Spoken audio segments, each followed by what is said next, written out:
ஏன்னா எனக்கு என்னன்னா, எனக்கு எவ்வளோ ஒரு பக்கம் எனக்கு கஷ்டம், வருத்தம், தூக்கம் இல்லை, என் கண்ணெல்லாம் பார்த்தாலே தெரியுது. என்ன என்ன கேட்பேன், என்னப்பா இவ்வளோ சூப்பரா எவ்வளோ இழைச்சிட்டேன்னு கேட்பேன். நான் இழைக்கல, அது தானா இழைச்சிச்சு. ஏன்னா காலையில எழுந்தா இதுதான் ஞாபகம், தூங்குறப்போ இதுதான் ஞாபகம். என்னடா சில நேரத்தில் என்னடா நம்ம பண்ணிட்டு இருக்கிறோம், என்ன யார் கூட இந்த நேரத்துல களத்துல திமுகவை எதிர்த்து எவ்வளவு நம்மளுடைய கோபம், வேகம், உணர்வு, உழைப்பு, ரத்தம் எல்லாமே அவங்க எதிர்த்து அவனை விரட்டி அடிக்கணும்னு அந்த வேகத்துல நம்ம இருக்கணும், இன்னைக்கு களத்துல இருக்கணும். ஆனா நம்ம நமக்குள்ள பதிவு போட்டுக்கிட்டு, நமக்குள்ள வழக்கு போட்டுக்கிட்டு, நமக்குள்ள பேசிக்கிட்டு, விமர்சனம் செஞ்சுக்கிட்டு, நமக்குள்ள பேட்டி கொடுத்துக்கிட்டு,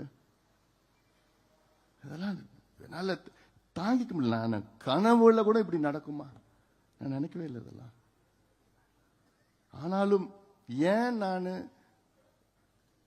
நான் பிடிவாதமா கிடையாது, உறுதியா இருக்கிறேன். பிடிவாதம் கிடையாது.